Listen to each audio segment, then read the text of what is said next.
বড় ভাই বাবা বুড়া মা বুড়া লেখাপড়া বাদ দিয়া কয় কাজে নেমে গেলাম, যদি আমি লেখাপড়া করি মা বাবার কষ্ট হবে, খরচ দিবে কেমনে।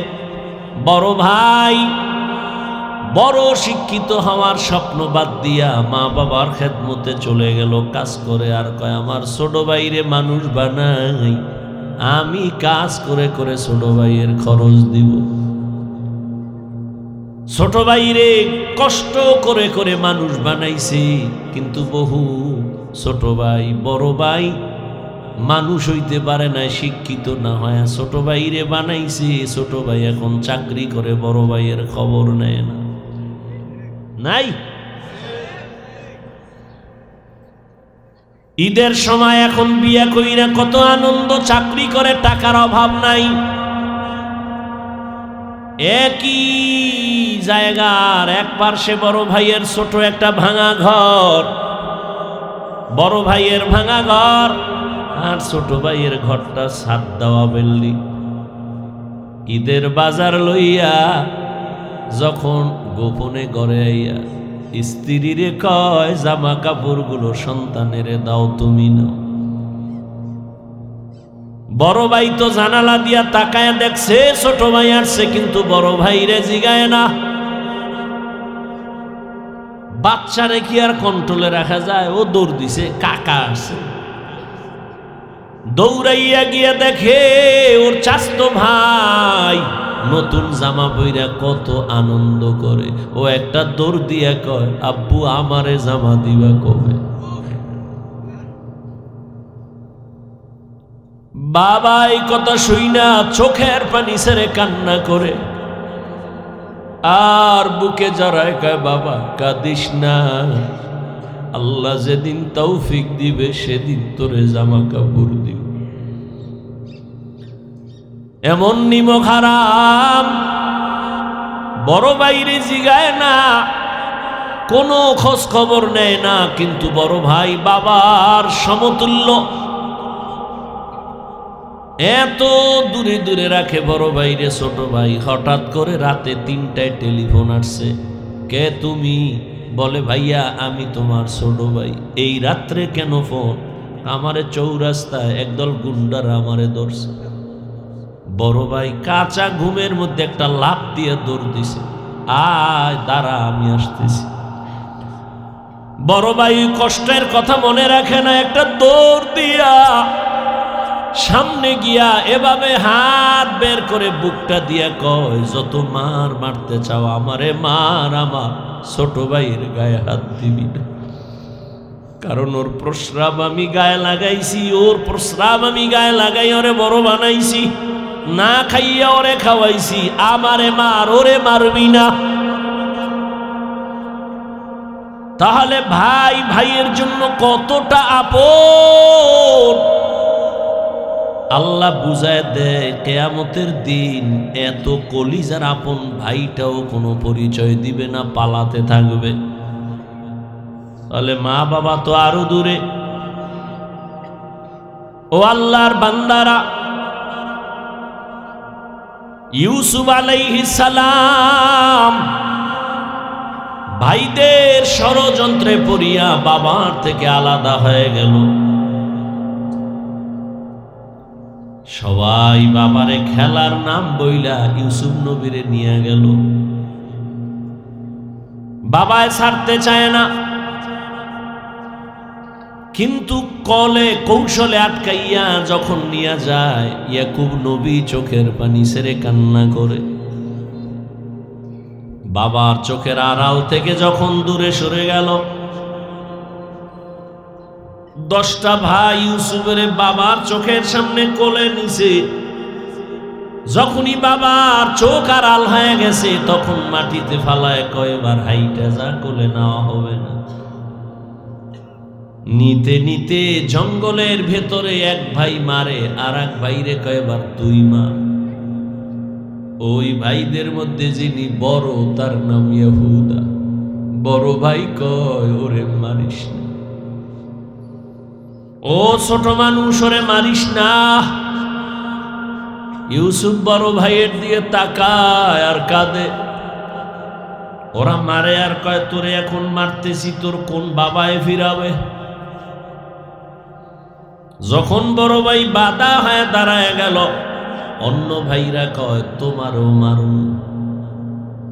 ভাই চুপ হয়ে গেছে। কূপের কিনারায় নিয়ে জামা খুলিয়া যখন ইউসুফের রশি দিয়া বাঁধে ভিতরে ফালাবে কূপের মধ্যে, ইউসুফ নবীরে যখন ফালায় অন্ধকার ময়লা পানির ভেতরে, আমার আল্লাহ বরদাস্ত করতে না পেরে বলে জিবরাইল যাও আমার ইউসুফের বস্ত্র যেন না খুলে জান্নাতি একটা জামা নিয়ে পরায়া দাও, আর নিচে পাথর দেও, ময়লা পানি যেন ইউসুফের গায়ে স্পর্শ না করে, ইউসুফ পাথরের উপরে দাঁড়ায় যাবে। ওরা রশি দিয়া বেঁধে যখন ভেতরে ছাড়ছে, কিছু দূর যাওয়ার পরে উপর দিয়ে রশি কেটে দিয়েছে। ধাম কইরা পইরা পাথরের উপরে ইউসুফ দাঁড়ানো, জান্নাতি জামা পরা, আর আলো তো লাগবে না। ইউসুফ নবীর চেহারায় পুরো অন্ধকার, খুব আলো হয়ে গেছে। শুনিদা কায় বুয়াদ মানন্দ দিদা তোরা দিদা ওয়া ইউসুফ শুনিদা। সবাই চলে গেল। কৃত্রিম রক্ত লাগায় বাবারে ধোকা দিছে, আপনারা জানেন। বাবাই তো বুঝে ফেলছে, আল্লাহ স্বপ্ন যোগে আগেই জানায় দিছে এই ষড়যন্ত্র চলে। বাবাই বলে না 10 ভাইয়ের কারণে ষড়যন্ত্র। সবাই আনন্দে আছে, ইউসুফের তো বাগে খেয়ে ফেলছে, কিন্তু ফাঁকে ফাঁকে ফাঁকে ফাঁকে 9 ভাই আর খবর নেয় না। বড় ভাই ফাঁকে ফাঁকে যায়, খবর নেয়। হালকা পাতলা নাস্তা নিয়ে ইউসুফের রশি দিয়ে ভেতরে দেয়। হঠাৎ একদিন আইসে দেখি কূপের মধ্যে ইউসুফ নাই। ওই ব্যবসায়ীরা আইসে রে বালতি নিয়ে পানি উঠাবে, ইউসুফের পায়ে নিয়ে গেছে, কাফেলার মধ্যে নিছে। বড় ভাই পাগলের মতো হয়ে গেল, কই আমার ইউসুফ গেল। অন্য ভাইদের ডাক দিছে, আয় তাড়াতাড়ি, ইউসুফ তো কূপে নাই। মায়া বুঝানোর জন্য ওদের বলছে, কিন্তু ওরা যে ষড়যন্ত্র করবে তাও তো জানছে। বড় ভাইয়ের অন্তরে মায়া। এক পর্যায়ে তো তারে ইউসুফের নিয়ে গেল মিশরে। বিশাল ইতিহাস। আল্লাহ তাআলা একটা সূরাই নাজিল করছেন, সূরা ইউসুফ। মিশরে যখন আল্লাহ পাক ইউসুফ নবীর অর্থমন্ত্রীর দায়িত্ব দিলেন, দুর্ভিক্ষ লেগে গেছে সারা দুনিয়ায়, মিশরের আশেপাশে। ইয়াকুব নবীর এলাকায় দুর্ভিক্ষ, খানা নাই, উপবাস। ইয়াকুব নবী কয় যাও মিশরে, ফ্রি খানা দেয়, যাও তোমরা 9 ভাই, তোমরা 10 জন চলে যাও, যাইয়া তোমরা ওই মিশর থেকে কিছু খানা নিয়ে আসো, আর কিছু টাকা ছিল পুরান টাকায় নিয়ে যাও। খানা আনতে যায় মিশরে। আল্লাহর কি কুদরত! ইউসুফ নবী সিংহাসনে আছেন, দায়িত্বশীলরা খানা দেয় লাইনে দাঁড় করায়া। শাহী গেট দিয়া যখন আওলাদে ইয়াকুব যখন 10 ভাই ঢুকছে, ওরা ঢুইকাই খানার লাইনে দাঁড়াইছে, কিন্তু কেউ জানে না কারা। ইউসুফ দেখেই চিনে ফেলছে আমার সেই 10 ভাই। ইউসুফ নবী গোপন রাখছে, পরিচয় দেয় না। এদের ডাইকা পরিচয়হীন ভাবে নিজেকে পরিচয় গোপন রাইখা এরপরে পরিচয় নিল, আপনারা কোথা থেকে আসছেন, কেনান থেকে আসছেন, আপনাদের আব্বার নাম কি? বলে আব্বার নাম ইয়াকুব। বলে আপনাদের আব্বা কেমন আছে? বল ভালো। অনেক ভালো। হ্যাঁ, তবে একটা ভাই আমাকে হারায় গেছে। তাই নাকি? বলে হ্যাঁ। পরে কয় আমার আব্বা যেন ওই ভাইকে হারায়া কানতে কানতে কানতে কানতে অন্ধ হয়ে গেছে। ইউসুফ নবী পারে না, চিল্লায় কান্না করে, কিন্তু কন্ট্রোলে নিয়ে কয়, আপনারা কয় ভাই? কয় আমরা 10 ভাই। কার ভাই নেই? কয় এক ভাই তো হারায় গেছে। আর নাই? কয় হ্যাঁ আর একজন আছে, বিনিয়ামিন। কই? সে আব্বার কাছে। দায়িত্বশীলকে গোপনে বলে দিল, ইচ্ছা রকম খানা দে, বস্তা ভইরে দিবি, আর ও যে টাকা দিছে ওই টাকাও খানার মধ্যে ঢুকাই দিব, ওরা যেন না দেখে। ইউসুফ নবী বিদায় বেলা বলে দিলেন, মেহমানদারি করা, চলে যান। খানা তো বেশি দিন থাকবে না, শেষ হইলে আবার আসবেন। তবে একটা শর্ত, ওই ছোট ভাই আপনাদের সাথে নিয়ে আসবেন, না হয় খানা দেওয়া হবে না। ইউসুফের আপন ছোট ভাই বিনিয়ামিন বাড়িতে যাইয়া 10 ভাই প্রশংসা করে, বাবা মিশরে যে আমগো খানা দিছে অর্থমন্ত্রী বড় ভালো মানুষ, আমাদের আলাদা সম্মান দিছে, মেহমানদারি করাইছে। ওরা তো জানে না আমগো ইউসুফ। খানার বস্তা খুইলে দেখে টাকা যা দিছিলাম তাও ফেরত, আরো খুশি। এইবার আব্বা যান আমাদের একটা শর্ত দিছে, আবার খানা আনতে যাইতে বলছে, তবে ছোট ভাইরে না নিলে দেবে না। বাবায় বলে, একটারে নিয়ে 250, এটারও ছাড়ো। ইতিহাস বড় করুন। খানা যখন শেষ হয়ে গেল, এবার বিদায় বেলা বাবার সাথে ওয়াদা দিছে, এই ভাইরে আর হারাবো না, দাও। এইবার বিনিয়ামিনের নিয়া 11 ভাই মিশরে রওনা।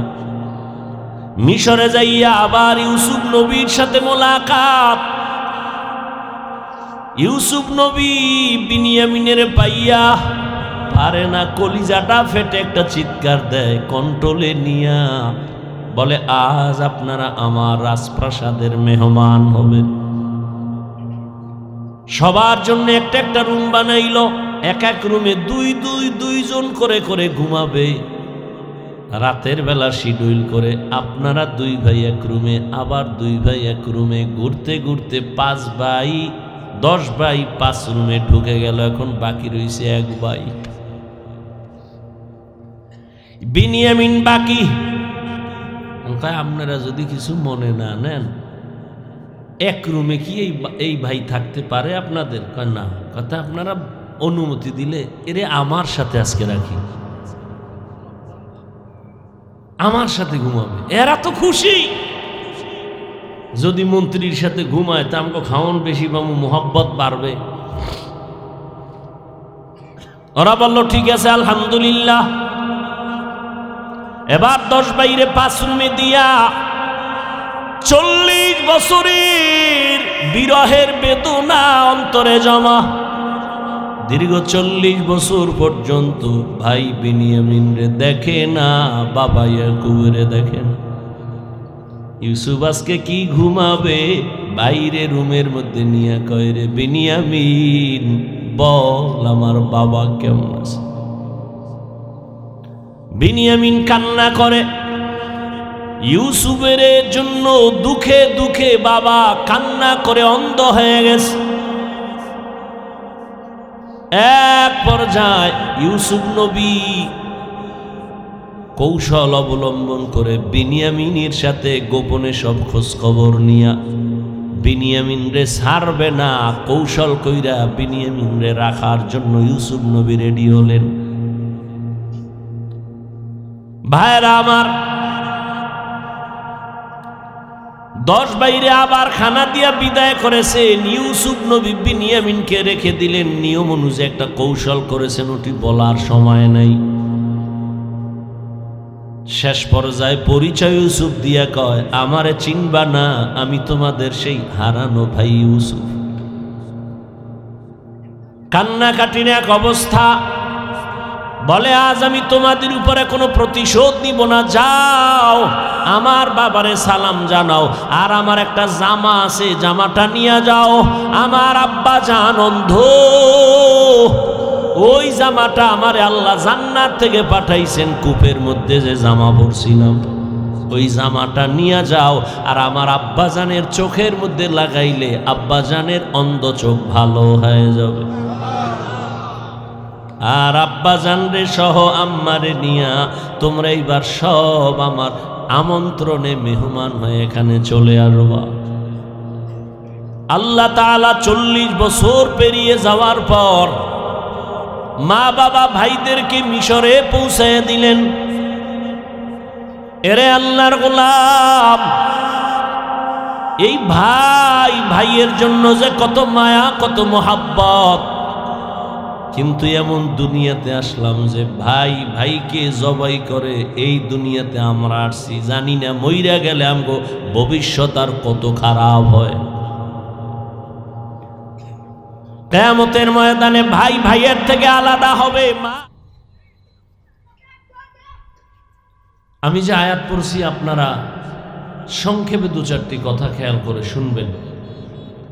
আল্লাহ বলেন, ওয়া আম্মা মান খাফা মাকামা রাব্বিহি ওয়া নাহান নাফসা আনিল হাওয়া ফাইন্নাল জান্নাতা হিয়াল মাওয়া। উলামায়ে কেরামের রুহানি পাওয়ার বা নেক নজর মোবাইলে নিবেন না কলবে নিবেন? কোথায় নেবেন আগে সিদ্ধান্ত করেন। তো মোবাইল জাগাইছেন কেন? তো কলব না খালি করবেন? আপনি মোবাইলটার ধরে কি বুঝান? আপনি মোবাইলওয়ালা, বিদেশি মোবাইল চালান, এটা আমার দেখাইতেছেন, তো এটার আলগি দিয়েছেন কেন? মোবাইলে আপনি যা করবেন এটা আকাম। এই মুহূর্তে আপনি মোবাইলে যা করবেন এটা কি আকাম? আকাম, এটা কাম না। হ্যাঁ, যদি মনে করেন কাম, তাহলে আমনের কামটা ওই ক্যামেরাওয়ালারা করতেছে, কালকে সকালে ওদের থেকে নিয়ে নেবেন। আমনের এনে কোনো কাম নেই, এগুলো আকাম। শয়তানে যারে ধরে কাম থুইয়া আকাম করে। 24 ঘন্টাই তো মোবাইল নিয়ে মইরা থাকেন।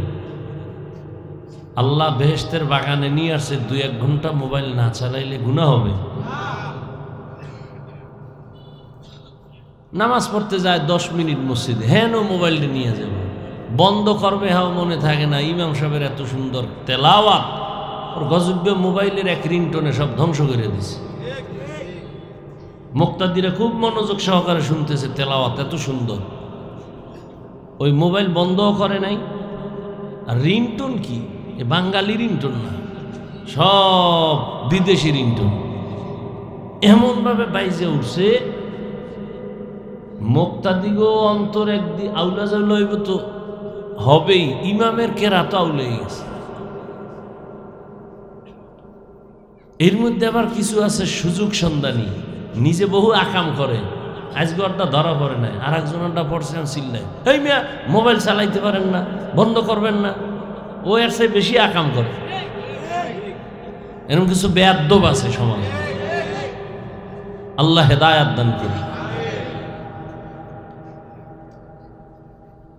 وَأَمَّا مَنْ خَافَ مَقَامَ رَبِّهِ وَنَهَى النَّفْسَ عَنِ الْهَوَى فَإِنَّ الْجَنَّةَ هِيَ الْمَأْوَى। আল্লাহ বলেন, কিয়ামতের দিন আমি আল্লাহর আদালতে দাঁড়াইয়া হিসাব দেওয়ার ভয়ে যারা দুনিয়ায় নিজেকে গুনাহ থেকে বাঁচাইবে, আমি আল্লাহ ওয়াদা করলাম তাকে বিনা হিসাবে জান্নাত দিব। সুবহানাল্লাহ। না সারাদিন বিড়ি ঠেললে সুবহানাল্লাহ। নবীজি বলেন, ইত্তাকিল মাহারিম তাকুন আবাদান নাস। আল্লাহর নিষিদ্ধ জিনিস থেকে নিজেকে বাঁচাও, তো মানুষের কাছে মর্যাদা তোমার বেড়ে যাবে। বাড়াবেন কে? আল্লাহ বাড়ায় দিবেন। কেমন বাড়াবেন? দুনিয়াতে মানুষ বানানোর আগেই তো আল্লাহ মর্যাদাবান করে বানাইছেন। 24টা ঘন্টার প্রতিটি মুহূর্ত নূরের তৈরি ফেরেশতারা আল্লাহর তাসবিহ পড়ে গুণগান করে। একটা গুনাহ করবে দূরের কথা, ফেরেশতারা গুনাহ চিনেই না। এরপরেও ফেরেশতারা আল্লাহর কাছে দামি না, মর্যাদাবান না। কিন্তু মানুষকে আল্লাহ এত সম্মান করেছেন, এত সম্মান দিয়েছেন যে মানুষ কেমন মানুষ, চাইলেই সে নামাজ বাদ দিয়ে চলবে, চাইলে মন্দিরে যাবে, চাইলেই মসজিদে যেতে পারবে, চাইলেই নেক আমল করতে পারবে, চাইলেই গুনাহ করতে পারবে। এই মানুষের আল্লাহ মর্যাদাবান করার পরে মানুষ বানাইছেন, বানাইয়া মর্যাদা দেন নাই, মর্যাদার সিদ্ধান্ত নিয়ে তারপরে মানুষ বানাইছেন। ওয়ালাকাদ কাররামনা বানি আদম وحملناهم في البر والبحر ورزقناهم من الطيبات وفضلناهم على كثير ممن خلقنا تفضيلا আল্লাহ বলেন বনি আদম বড় দামি, আমি আল্লাহ এদের জন্য দুনিয়ার জমিনে চলার মতো সুন্দর ব্যবস্থা করে দিয়েছি, পানির মধ্যে চলারও ব্যবস্থা করে দিয়েছি। যেই লোহা পানির মধ্যে ছেড়ে দিলে নিচে চলে যায়, মানুষের মেধা দিয়ে ওই লোহা দিয়ে স্টিমার বানায়া বৈশা বৈশা এক দেশ থেকে আর এক দেশে যায়। আমি আল্লাহ মানুষের জন্য আবার জমিনে সুন্দর খানার আয়োজন করেছি। গর্তের পিপিলিকার খানা আমি আল্লাহ দেই, জঙ্গলের হাজারো প্রাণীর খানা আমি আল্লাহ দেই, উড়ন্ত পাখির খানাও দেই, নদীর মধ্যে হাজারো ধরনের মাছ এর খানাও আমি দেই। তবে মানুষের খানার মতো পিওর সুস্বাদু খানা জমিনে আর কাউকে আমি দেই না। মানুষের খানা এত পিওর, সব খানা আমি কাবারে ঢুকাইয়া দিছি। তুমি যে ভাত খাবা চাল কাবারে, তুমি রুটি খাবা গম কাবারে, তরকারি খাবা কাবার করে দিলাম, মাছ খাবা কাবার দেওয়া আছে, গোশত খাবা এখানে তোমার চামড়ার কাবার লাগানো, আবার চামড়ার উপরে পশমের কাবার লাগানো, সব আমি মানুষ তোমার জন্য পিওর রেখেছি। যদি কোনো রিজিকে ভেজাল থাকে, এই ভেজাল আমি আল্লাহ করি নাই, নিমক হারাম মানুষ করেছে।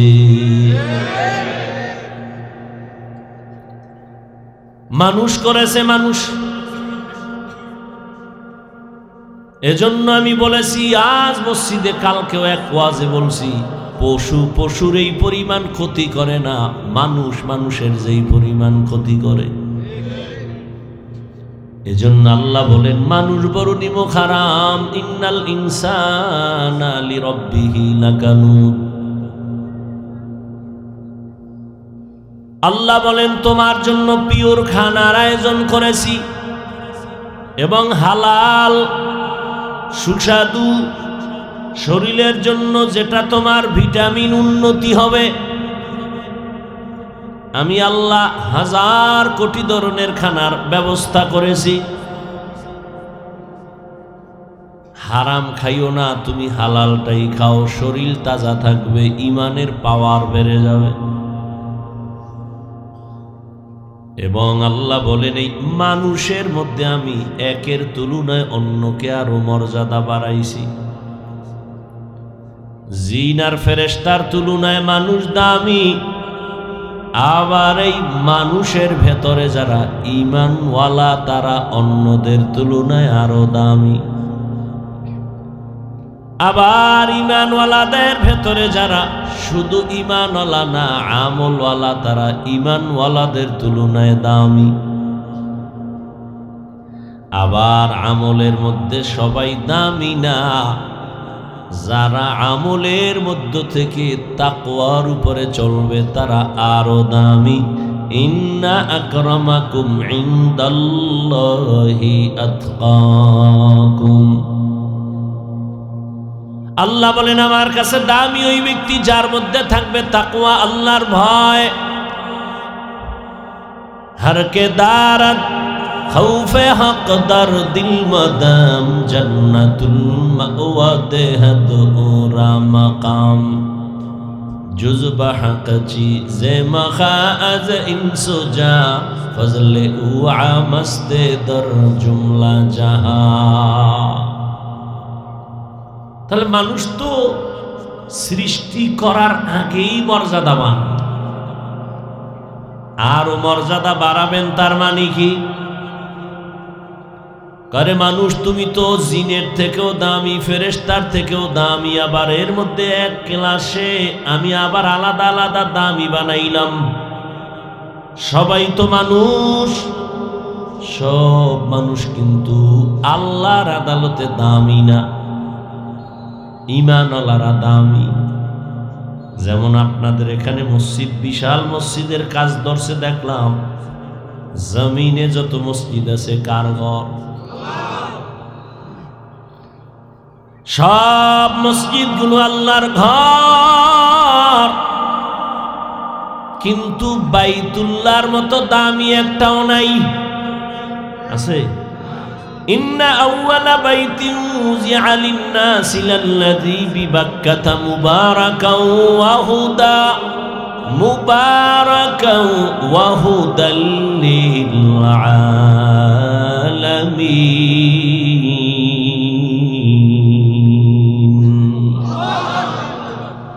সব মসজিদ কার ঘর? বাইতুল্লাহর সমান?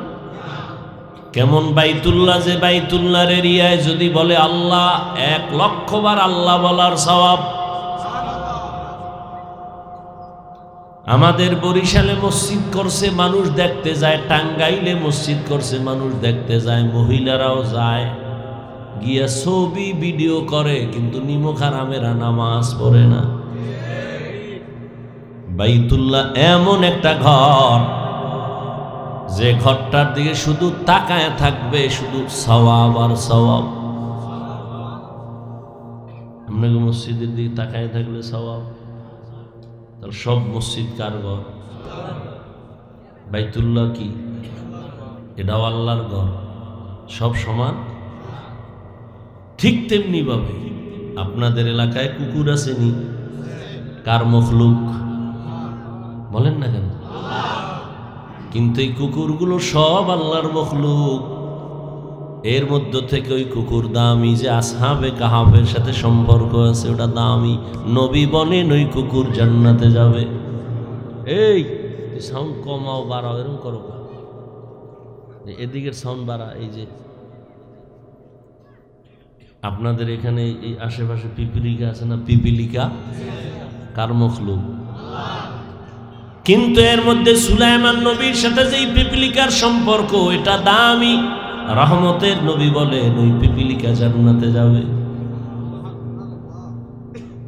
গরু আছে না? গরু সব আল্লাহর মখলুক। তবে মূসা নবীর সাথে যেই গাভীর সম্পর্ক, এটা দাম বেড়ে গেছে, জান্নাতে যাবে। জমিনে উটনি, উট আল্লাহর মখলুক। তবে রহমতের নবী যেই উটে সফর করেছে, ওই উটের দাম বেড়ে গেছে, জান্নাতে যাবে। সালেহ আলাইহিস সালাম আল্লাহর কাছে দোয়া কইরা পাহাড়ের মধ্য থেকে যে উটনি চাইছেন, ওটাও জান্নাতে যাবে। সবাই তো মানুষ, কিন্তু আল্লাহ যাদের ঈমান দান করবেন, তারা জান্নাতে যাবে।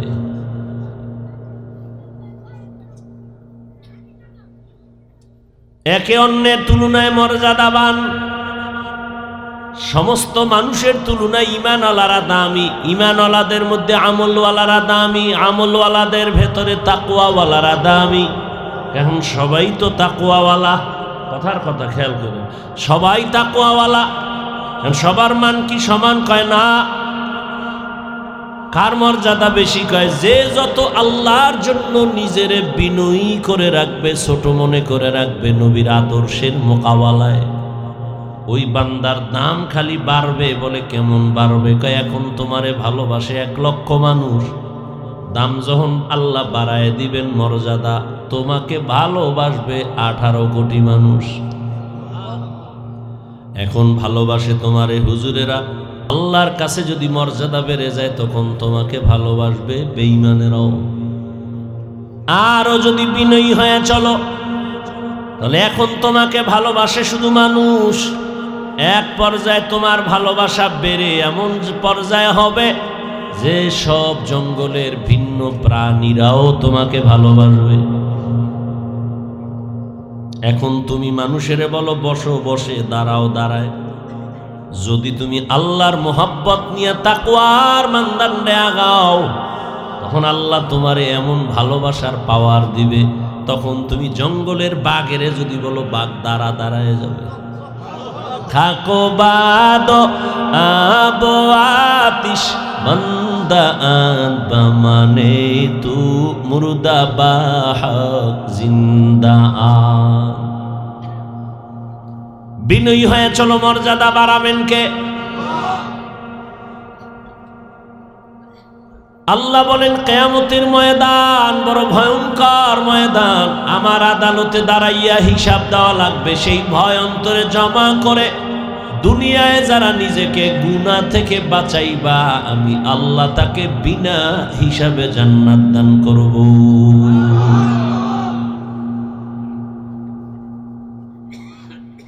আল্লাহর আদালতে দাঁড়াইয়া হিসাব দেওয়ার ভয় কেন? দুনিয়ার সব আদালতেই তো ভয়। সামান্য হিসাব ডাক দিলে ঘুম হারাম হয়ে যায়। আদালতে তারিখ আছে, মামলার হাজিরা আছে, আগের রাত্র থেকে ঘুম নাই, খানা নাই। আল্লাহর আদালত আরো বড় কঠিন হবে। আল্লাহর আদালত বড় ইনসাফের আদালত হবে। জমিনটা হবে কিয়ামতের মাঠ। আরাফার ময়দান বাইতুল্লাহর থেকে একটু পার্শ্বে আরাফাতের ময়দান হবে, আল্লাহর বিচারালয়, আদালত। নারী আর পুরুষ সব উলঙ্গ দাঁড়াবে কিয়ামতের মাঠে। আম্মা জান আয়েশা রাদিয়াল্লাহু আনহা বলেন, ইয়া রাসূলুল্লাহ, লজ্জা কি করবে না? আল্লাহর নবী বলেন, লজ্জা করবে দূরের কথা, কেউ কারো দিকে তাকাবারও হুঁশ হবে না। বিজ্ঞানীরা বলে জমিন থেকে 9,30,00,000 মাইল উপরে সূর্য। যদিও একটা কাঁচা মিছা কথা, কারণ সূর্যের কিনারায় পৃথিবীর কেউ যেতে পারে না, পারবেও না। এতটা তাপ, এরপরেও যদি ধরে নেই 9,30,00,000 মাইল উপরে সূর্য, ওই সূর্যটার একটা মুখ নিচে দেওয়া, দিনের বেলা গরম, রাতের বেলা তো সূর্য নাই, তারপরও কেন গরম লাগে, কেন ফ্যান চলে? রহমতের নবী বলেন, এই সূর্যটা কিয়ামতের দিন মাথার উপরে নেমে আসবে। আল্লাহ বলবে, সূর্য তোর যত তাপ আছে জমিনে ছেড়ে দে। রহমতের নবী বলেন, সূর্যের গরমে মাটির জমিনটা পুড়িয়া তামা হয়ে যাবে। লোহা হবে না কেন, স্বর্ণ হবে না কেন, সূর্যের গরমে পুড়িয়া রূপা হবে না কেন? স্বর্ণের মধ্যে, রূপার ভেতরে, তামার মধ্যে, পিতলের মধ্যে, লোহার মধ্যে ওই গুণটা নাই, তামার মধ্যে যে গুণটা আছে।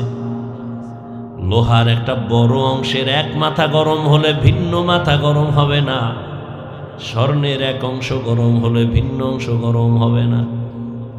কিন্তু তামা এমন একটা ধাতু, যার যে কোনো একটা অংশ গরম হলে পুরাটাই গরম হয়ে যাবে। অন্যদিকে নবী বলেন, জাহান্নামের আওয়াজ, জাহান্নামের আওয়াজ বলবে, হে আল্লাহ, গুনাহগারগুলো কই, তাড়াতাড়ি আমার পেটে দাও, আমার ক্ষুধা। এদিকে আমার আল্লাহ রাগান্বিত হয়ে আওয়াজ দিবেন, হুঙ্কার দিবেন, লিমানিল মুলকুল ইয়াউম লিল্লাহিল ওয়াহিদিল কাহ্হার।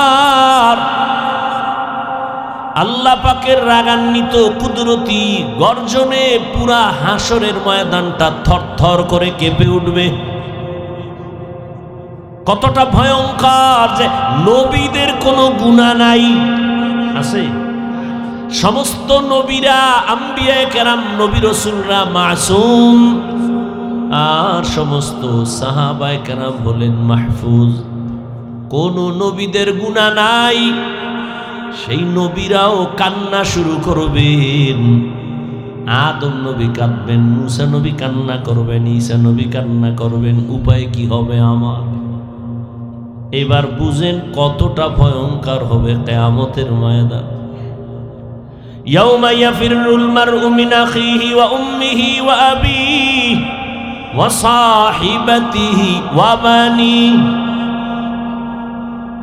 কেউ কারো আপন বলে পরিচয় দিবে না।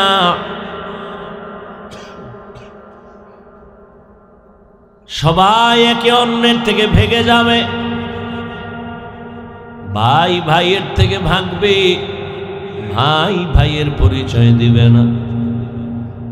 ইয়াউমা ইয়াফিরুল মারউ মিন আখিহি, ভাই ভাইয়ের থেকে ভেগে যাবে। এরপরে কয় মা ভেগে যাবে। এরপরে আল্লাহ বলেন বাবাও ভেগে যাবে। ভাইয়ের কথা আগে আনছেন কেন? মা বাবার কথা পরে আনলেন কেন? কয় দুনিয়াতে ভাই ভাইয়ের জন্য জীবন দেয়, আর কেউ দেয় না। বড় ভাই বাবা বুড়া, মা বুড়া, লেখাপড়া বাদ দিয়া কয় কাজে নেমে গেলাম। যদি আমি লেখাপড়া করি মা বাবার কষ্ট হবে, খরচ দিবে কেমনে? বড় ভাই বড় শিক্ষিত হওয়ার স্বপ্ন বাদ দিয়া মা বাবার খেদমতে চলে গেল কাজ করে, আর কয় আমার ছোট ভাইরে মানুষ বানাই, আমি কাজ করে করে ছোট ভাইয়ের খরচ দিব। ছোট ভাইরে কষ্ট করে করে মানুষ বানাইছে, কিন্তু বহু ছোট ভাই বড় ভাই মানুষ হইতে পারে না, শিক্ষিত না হয় ছোট ভাইরে বানাইছে। ছোট ভাই এখন চাকরি করে, বড় ভাইয়ের খবর নেয় না। নাই ঈদের সময় এখন বিয়া কইরা কত আনন্দ, চাকরি করে টাকার অভাব নাই। একই জায়গার এক পার্শ্বে বড় ভাইয়ের ছোট একটা ভাঙা ঘর, বড় ভাইয়ের ভাঙা ঘর আর ছোট ভাইয়ের ঘরটা ছাদ দেওয়া বিল্ডিং। ঈদের বাজার লইয়া যখন গোপনে ঘরে আইয়া স্ত্রীরে কয় জামা কাপড়গুলো সন্তানেরে দাও, তুমি নাও। বড় ভাই তো জানালা দিয়া তাকায় দেখছে ছোট ভাই আসছে, কিন্তু বড় ভাইরে জিগায় না। বাচ্চারে কি আর কন্ট্রোলে রাখা যায়? ও দৌড় দিছে, কাকা আসছে। দৌড়াইয়া গিয়া দেখে ওর চাচতো ভাই নতুন জামা পইরা কত আনন্দ করে। ও একটা দৌড় দিয়া কয় আব্বু আমারে জামা দিবা কবে? বাবা এই কথা শুই না চোখের পানি ছেড়ে কান্না করে, আর বুকে জড়ায় কয় বাবা কাঁদিস না, আল্লাহ যেদিন তৌফিক দিবে সেদিন তোরে জামা কাপড় দিব। এমন নিমক হারাম বড় বাইরে জিগায় না, কোনো খোঁজ খবর নেয় না, কিন্তু বড় ভাই বাবার সমতুল্য, এত দূরে দূরে রাখে বড় ভাইরে ছোট ভাই। হঠাৎ করে রাতে 3টায় টেলিফোন আসছে, কে তুমি? বলে ভাইয়া আমি তোমার ছোট ভাই। এই রাত্রে কেন ফোন? আমারে চৌরাস্তায় একদল গুন্ডারা আমারে ধরছে। বড় ভাই কাঁচা ঘুমের মধ্যে একটা লাফ দিয়ে দৌড় দিছে, আয় দাঁড়া আমি আসতেছি। বড় ভাই কষ্টের কথা মনে রাখে না, একটা দৌড় দিয়া সামনে গিয়া এভাবে হাত বের করে বুকটা দিয়া কয় যত মার মারতে চাও আমারে মার, আমার ছোট ভাইয়ের গায়ে হাত দিবি না। কারণ ওর প্রস্রাব আমি গায়ে লাগাইছি, ওর প্রস্রাব আমি গায়ে লাগাই ওরে বড় বানাইছি, না খাইয়া ওরে খাওয়াইছি, আমারে মার, ওরে মারবি না। তাহলে ভাই ভাইয়ের জন্য কতটা আপন আল্লাহ বুঝায় দেয়। কিয়ামতের দিন এত কলিজার আপন ভাইটাও কোনো পরিচয় দিবে না, পালাতে থাকবে। তাহলে মা বাবা তো আরো দূরে। ও আল্লাহর বান্দারা, ইউসুফ আলাইহিস সালাম ভাইদের ষড়যন্ত্রে পড়িয়া বাবার থেকে আলাদা হয়ে গেল। সবাই বাবারে খেলার নাম বইলা ইউসুফ নবীরে নিয়ে গেল। বাবায় ছাড়তে চায় না, কিন্তু কলে কৌশলে আটকাইয়া যখন নিয়ে যায়, ইয়াকুব নবী চোখের পানি ছেড়ে কান্না করে। বাবার চোখের আড়াল থেকে যখন দূরে সরে গেল, 10টা ভাই ইউসুফের বাবার চোখের সামনে কোলে নিছে। যখনই বাবার চোখ আড়াল হয়ে গেছে, তখন মাটিতে ফালায় কয়বার হাইটা যা, কোলে নেওয়া হবে না। নিতে নিতে জঙ্গলের ভেতরে এক ভাই মারে, আর এক ভাইরে কয়বার তুই মার। ওই ভাইদের মধ্যে যিনি বড়, তার নাম ইহুদা। বড় ভাই কয়, ওরে মারিস না, ও ছোট মানুষ, ওরে মারিস না। ইউসুফ বড় ভাইয়ের দিয়ে তাকায় আর কাঁদে। ওরা মারে আর কয়, তোরে এখন মারতেছি, তোর কোন বাবায় ফিরাবে? যখন বড় ভাই বাধা হয়ে দাঁড়ায় গেল, অন্য ভাইরা কয়, তোমারও মারুন। ভাই চুপ হয়ে গেছে। কূপের কিনারায় নিয়ে জামা খুলিয়া যখন ইউসুফের রশি দিয়া বাঁধে ভিতরে ফালাবে কূপের মধ্যে, ইউসুফ নবীরে যখন ফালায় অন্ধকার ময়লা পানির ভেতরে, আমার আল্লাহ বরদাস্ত করতে না পেরে বলে, জিবরাইল যাও, আমার ইউসুফের বস্ত্র যেন না খুলে জান্নাতি একটা জামা নিয়ে পরায়া দাও, আর নিচে পাথর দেও, ময়লা পানি যেন ইউসুফের গায়ে স্পর্শ না করে। ইউসুফ পাথরের উপরে দাঁড়ায় যাবে। ওরা রশি দিয়া বেঁধে যখন ভেতরে ছাড়ছে, কিছু দূর যাওয়ার পরে উপর দিয়ে রশি কেটে দিয়েছে। ধাম কইরা পইরা পাথরের উপরে ইউসুফ দাঁড়ানো, জান্নাতি জামা পরা, আর আলো তো লাগবে না। ইউসুফ নবীর চেহারায় পুরো অন্ধকার, কূপ আলো হয়ে গেছে। শুনিদা কায় বুয়াদ মানন্দ দিদা, তোরা দিদা ও ইউসুফ শুনিদা। সবাই চলে গেল। কৃত্রিম রক্ত লাগায় বাবারে ধোকা দিছে, আপনারা জানেন। বাবাই তো বুঝে ফেলছে, আল্লাহ স্বপ্ন যোগে আগেই জানায় দিছে এই ষড়যন্ত্র চলে। বাবাই বলে না 10 ভাইয়ের কারণে ষড়যন্ত্র। সবাই আনন্দে আছে, ইউসুফের তো বাগে খেয়ে ফেলছে, কিন্তু ফাঁকে ফাঁকে ফাঁকে ফাঁকে 9 ভাই আর খবর নেয় না। বড় ভাই ফাঁকে ফাঁকে যায়, খবর নেয়।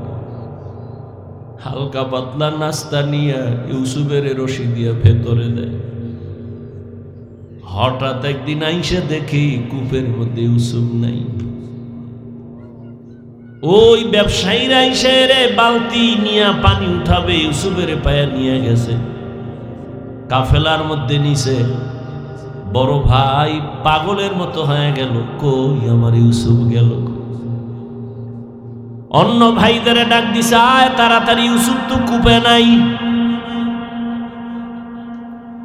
মায়া বুঝানোর জন্য ওদের বলছে, কিন্তু ওরা যে ষড়যন্ত্র করবে তাও তো জানছে। বড় ভাইয়ের অন্তরে মায়া। এক পর্যায়ে তো তারে ইউসুফের নিয়ে গেল মিশরে। বিশাল ইতিহাস। আল্লাহ তাআলা একটা সূরা নাজিল করছেন, সূরা ইউসুফ। মিশরে যখন আল্লাহ পাক ইউসুফ নবীর অর্থমন্ত্রীর দায়িত্ব দিলেন, দুর্ভিক্ষ লেগে গেছে সারা দুনিয়া মিশরের আশেপাশে। ইয়াকুব নবীর এলাকায় দুর্ভিক্ষ, খানা নাই, উপবাস। ইয়াকুব নবী কয়, যাও মিশরে ফিরি খানা দেয়, যাও তোমরা 9 ভাই, তোমরা 10 জন চলে যাও, যাইয়া তোমরা ওই মিশর থেকে কিছু খানা নিয়ে আসো, আর কিছু টাকা ছিল পুরান টাকা এটাও নিয়ে যাও। খানা আনতে যায় মিশরে। আল্লাহর কি কুদরত! ইউসুফ নবী সিংহাসনে আছেন, দায়িত্বশীলরা খানা দেয় লাইনে দাঁড় করায়া।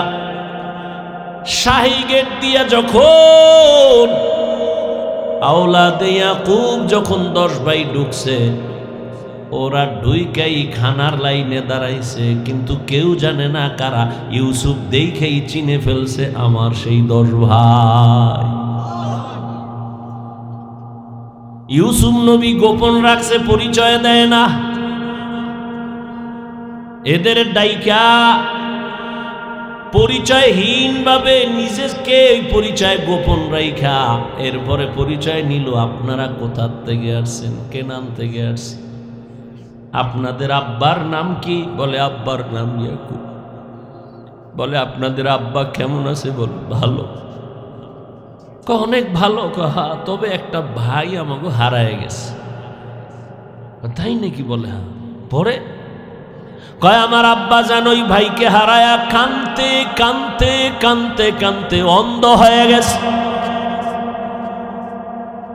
ইউসুফ নবী পারে না, চিল্লায় কান্না করে, কিন্তু কন্ট্রোলে নিয়ে কয় আপনারা কয় ভাই? কয় আমরা 10 ভাই। কার ভাই নাই? কয় এক ভাই তো হারায় গেছে। আর নাই? হ্যাঁ আর একজন আছে, বিনিয়ামিন। কই? সে আব্বার কাছে। দায়িত্বশীলকে গোপনে বলে দিল ইচ্ছা রকম খানা দে, বস্তা ভইরে দিবি, আর ও যে টাকা দিছে ওই টাকাও খানার মধ্যে ঢুকাই দিব, ওরা যেন না দেখে। ইউসুফ নবী বিদায় বেলা বলে দিলেন মেহমানদারি করা চলে যান, খানা তো বেশি দিন থাকবে না, শেষ হইলে আবার আসবেন। তবে একটা শর্ত, ওই ছোট ভাই আপনাদের সাথে নিয়ে আসবেন, না হয় খানা দেওয়া হবে না। ইউসুফের আপন ছোট ভাই বিনিয়ামিন বাড়িতে যাইয়া 10 ভাই প্রশংসা করে, বাবা মিশরে যে আমগো খানা দিছে অর্থমন্ত্রী বড় ভালো মানুষ, আমাদের আলাদা সম্মান দিছে, মেহমানদারি করাইছে। ওরা তো জানে না আমগো ইউসুফ। খানার বস্তা খুইলে দেখে টাকা যা দিছিলাম তাও ফেরত, আরো খুশি। এইবার আব্বা জান আমাদের একটা শর্ত দিছে, আবার খানা আনতে যাইতে বলছে, তবে ছোট ভাইরে না নিলে দিবে না। বাবায় বলে একটারে নিয়ে 250, এটারও ছাড়ো। ইতিহাস বড় করুন। খানা যখন শেষ হয়ে গেল, এবার বিদায় বেলা বাবার সাথে ওয়াদা দিছে এই ভাইরে আর হারাবো না, দাও। এইবার বিনিয়ামিনের নিয়া 11 ভাই মিশরে রওনা। মিশরে যাইয়া আবার ইউসুফ নবীর সাথে মোলাকাত। ইউসুফ নবী বিনিয়ামিনের পাইয়া পারে না, কলিজাটা ফেটে একটা চিৎকার দেয়, কন্ট্রোলে নিয়া বলে আজ আপনারা আমার রাজপ্রাসাদের মেহমান হবেন। সবার জন্য একটা একটা রুম বানাইল, এক এক রুমে 2 জন করে করে ঘুমাবে। রাতের বেলা শিডিউল করে আপনারা 2 ভাই এক রুমে, আবার 2 ভাই এক রুমে, ঘুরতে ঘুরতে 5 ভাই 10 ভাই 5 রুমে ঢুকে গেল। এখন বাকি রয়েছে 1 ভাই বিনিয়ামিন বাকি। আপনারা যদি কিছু মনে না নেন, 1 রুমে কি এই ভাই থাকতে পারে আপনাদের? না, কথা আপনারা অনুমতি দিলে এরে আমার সাথে আজকে রাখি, আমার সাথে ঘুমাবে। এরা তো খুশি। যদি মন্ত্রীর সাথে ঘুমায় তা আমাকে খাওয়ান বেশি পাবো, মোহব্বত বাড়বে। ওরা বলল ঠিক আছে আলহামদুলিল্লাহ। এবার 10 ভাইরে 5 রুমে দিয়া 40 বছরের বিরহের বেদনা অন্তরে জমা। দীর্ঘ 40 বছর পর্যন্ত ভাই বিনিয়ামিন রে দেখে না, বাবা ইয়াকুবরে দেখে না। ইউসুফ আজকে কি ঘুমাবে? বাইরে রুমের মধ্যে নিয়ে কয়, রে বিনিয়ামিন বল আমার বাবা কেমন আছে?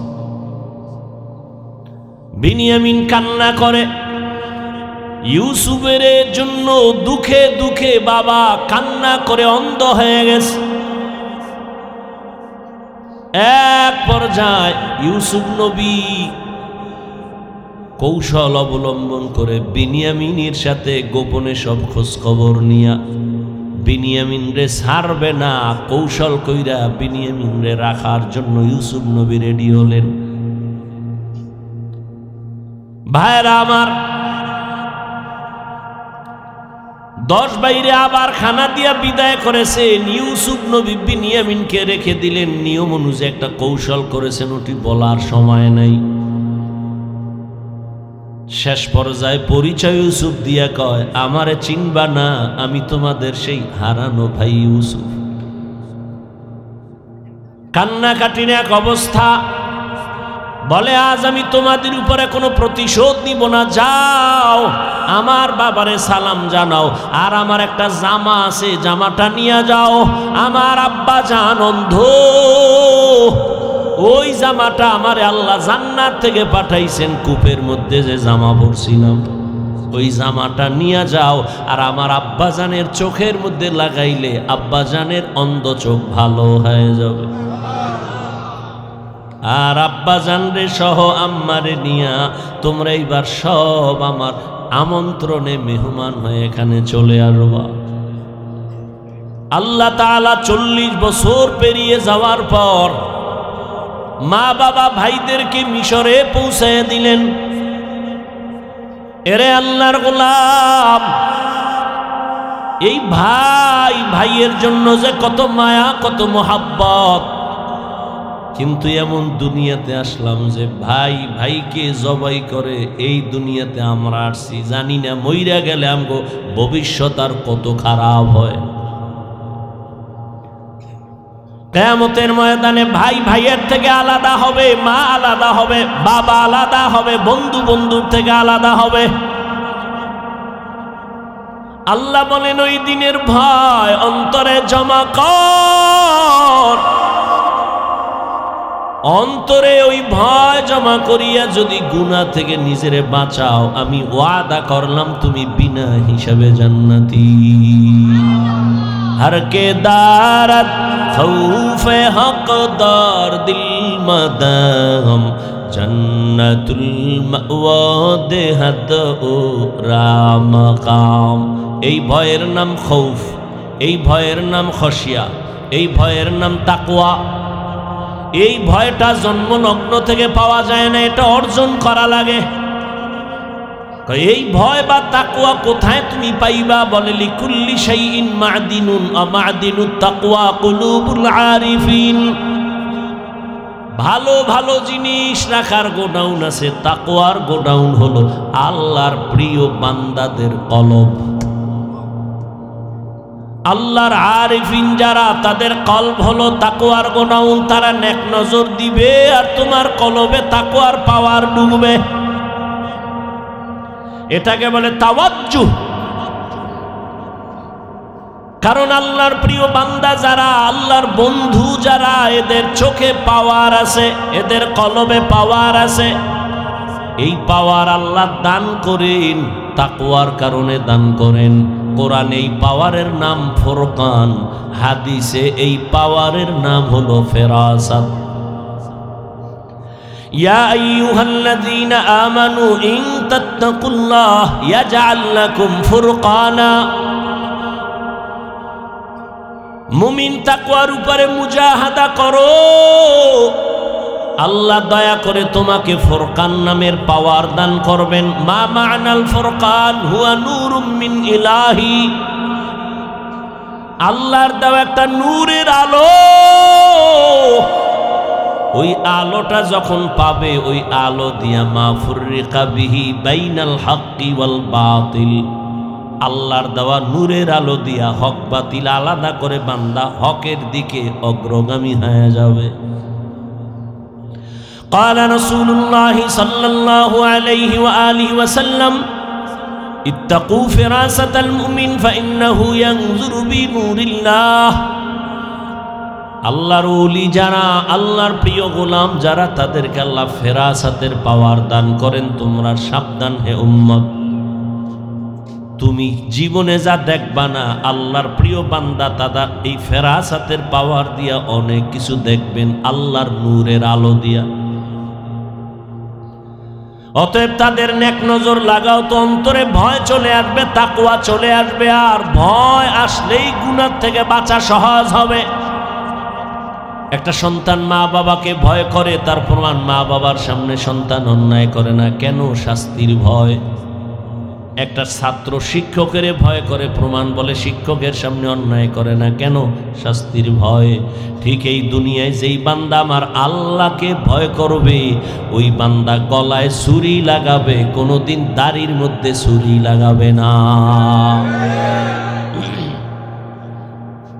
এটা সম্ভব কখন? যখন তাকওয়া আসবে, আল্লাহর ভয়। দেখেন এখানে আমরা সবাই মুসলমান, আপনার আল্লাহ আমার আল্লাহ দুই না এক? কোরআন, কাবা, ধর্ম, কালেমা, নবী, হাদিস, দুনিয়াতে আসছি সিস্টেম, কাফন তিনটা, তাও কালার সব এক, কবরের সাইজ, কবরের প্রশ্ন তিনটা, সব এক। আপনার আল্লাহ আমার আল্লাহ এক, নবী এক, কোরআন এক, কাবা এক, ধর্ম এক, কালেমা এক, কাফন এক, কালার এক, কবরের সাইজও এক, কবরের প্রশ্ন তাও এক। আপনি আল্লাহ চিনেন, নবী চিনেন, কোরআন চিনেন, হাদিস চিনেন, ইসলাম চিনেন, তা আপনাকে বয়ান করব কেন? বয়ান তো হিন্দুদের করব, খ্রিস্টানের করব, ইহুদিরে করব। ওরা আল্লাহ চিনে না, কোরআন বুঝে না, ইসলাম বুঝে না, ওদের বয়ান করব কখন? হায়াতের শেষ হয়ে গেল, মুসলমানের পিছনে দৌড়াইতে দৌড়াইতে, দিন নাই রাত নাই, ফজরের পরে বয়ান, জোহরের পরে বয়ান, আসরের পরে বয়ান, মাগরিবের পরে বয়ান। দৌড়ায় না যেই পরিমাণ আমরা দৌড়াই, শুধু আমি, হাজার হাজার আলেমরা দৌড়ায় আপনাদের পেছনে, তাবলীগদের মেহনত, পীর মাশায়েখের মেহনত, জুমার খতিব ইমামের মেহনত, এরপরেও আমলনামা শূন্য। মহামারী গজবের করোনা দিয়াও তোমার ঘাড় সোজা হয় নাই, তুমি এখনো গাঞ্জা খাও, মা বাবার সাথে বেয়াদবি, আলেমের সাথে বেয়াদবি, শিক্ষকের সাথে বেয়াদবি, সমাজের মুরব্বীদের সাথে বেয়াদবি, কত ঘাট তেরা তুমি। করোনায় তোমার সামনে কত লাশ হয়ে গেল, যুবক, ছাত্র জনতার আন্দোলনে লাশ যুবক, পানির নিচে যুবক লাশ, গাড়ির তলে চাকার নিচে যুবকের লাশ, এরপরও তোমার লাজ হলো না, লজ্জা হলো না। কারণ কি রে বাবা? কপাল যদি পুইরা যায়, আমি হাফিজুর রহমান কেন, মক্কা মদিনার ইমাম কেন, রসুলেও যদি বয়ান করে কপাল খুলে না। যেই রসুলের এক নজর দেখলে ক্ষুধা থাকে না, কেমন মায়ার নবী, সেই নবীকে টানা 13 বছর দেখলো, কত বড় বেঈমান যে 13 বছর বয়ান শুনলো, দেখলো কালেমা পড়ে না। আর অন্যদিকে একটা 27 বছরের যুবক তরবারি নিয়ে দৌড়ায় নবীকে জবাই করবে, নবীর সামনে আইসা চেহারা দেখাই তরবারি ফালায় বলে, নবী আমারে কালেমা পড়ায় দেন। কয় বছরের যুবক? 13 বছর বেঈমান, নবীরে দেখাও কালেমা পড়ে না, আর নবীকে জবাই করতে আইসা কালেমাওয়ালা হয়, এর নাম কফাল।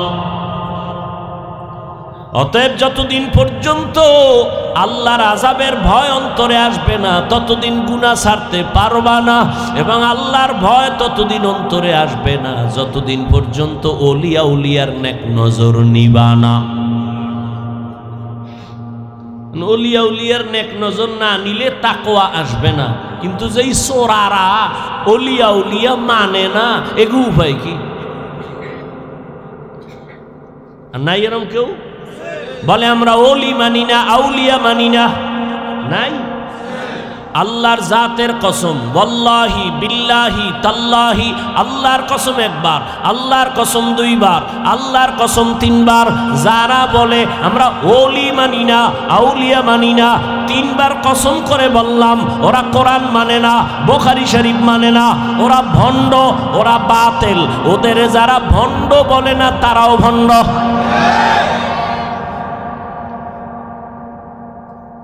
আল্লাহ হেদায়াত দান করুন। ওয়া আম্মা মান খাফা মাকামা রাব্বিহি ওয়া নাহান নাফসা আনিল হাওয়া ফাইন্নাল জান্নাতা হিয়াল মাওয়া। আল্লাহর আদালতে দাঁড়াইয়া হিসাব দেওয়ার ভয় অন্তরে জমা করো। এই ভয়টা যখন এসে যাবে তখন স্কুল পড়ুয়া ছেলেও নামাজে দাঁড়ায় যাবে, জেনারেল লাইনের ডাক্তারও দাড়ি রেখে দিবে। এরকম নাই? আমি কি তোমাকে এতক্ষণ যে বয়ান করছি যুবকেরা, আমি কি একবারও বলছি আমার মতো পাস করলি লাগা? আমি বলছি আমি কওমি মাদ্রাসার সন্তান, স্কুলে তালা লাগায় মাদ্রাসায় ঢোক। আমি তাবলিগের লাইনের সন্তান, আমি পীরের মুরিদ। একবারও বলি নাই তাবলিগ না করলে জাহান্নামী, পীরের কাছে না গেলে জাহান্নামী, একবারও বলি নাই।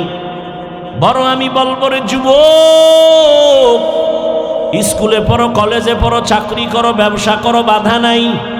ডাক্তার হও, ইঞ্জিনিয়ার হও, প্রফেসর হও, সাংবাদিক হও, তবে দাবি আমার একটা, বেয়াদব হইও না।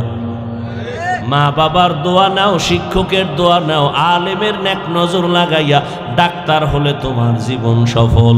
তোমার মতো যুবক জেনারেল লাইনে পড়িয়া 5 বেলার নামাজ পড়ে এমন কি যুবক নাই? তো তোর কপালে কার বরদোয়া লাগছে রে কপাল পোড়া? তুই কেন পারো না রে বাবা? তোমার মতো তো যুবক র‍্যাব, আর্মি, পুলিশ, বিডিআরের চাকরি করে 5 ওয়াক্ত নামাজ পড়ে নাই। তোমার কপালে কার অভিশাপ লাগছে বলো? তোমার মতো যুবক ওসি, ডিসি, এসপি, এমপি, মন্ত্রী, মেম্বার, চেয়ারম্যান, ব্যবসায়ী, চাকরিজীবী 5 বেলার নামাজ পড়ে, তুমি কেন পারো না? আল্লাহ বিবেক দিছে, জবাব দাও। পশুরে বিবেক দেয় না, তোমারে দিছে। তোমার মতো যুবক রাস্তায় গাড়ি চালায়, নামাজ পড়ে, তুমি কেন পারো না? তোমার মতো যুবক জমিনে কৃষি কাজ করে, নামাজ পড়ে, তুমি কেন পারো না? তোমার মতো যুবক নদীর মধ্যে মাছ ধরে, নামাজ পড়ে, তুমি কেন পারো না? কপাল বুঝি খারাপ? কি বুঝাইতে চাও বাবা? কি আমরা ভুলে আছি? তাও প্রমাণ দিয়ে বলো যে হ্যাঁ হাফিজ ভাই, তোমরা লাইন ছাড়া আমরা ঠিক আছি। যদি কোরআন থেকে একটা দলিল দেখাইতে পারো, আমি এখন দাড়ি কেটে ফেলবো। যদি বলো কোরআনের যা আছে সব ভুল, একটা ভুল বের করে দাও, তোমার লাইনে চলে যাব, প্যান্ট শার্ট টাই লাগায় নাচ গান শুরু করে দিব। আর যদি বলো না হাফিজ ভাই আপনারাই সঠিক পথে আছেন, শয়তানের ধোকায় পড়ে আমরা ভুলে আছি, তাহলে তোমারে গালি না, কিছুই না, বরং বিনয়ের সাথে বলবো দুটো পা তুমি আগায় দাও। আমি পায়ে হাত রেখে বলবো আর দাড়ি কাটি আমার নবীরে কষ্ট দিও না।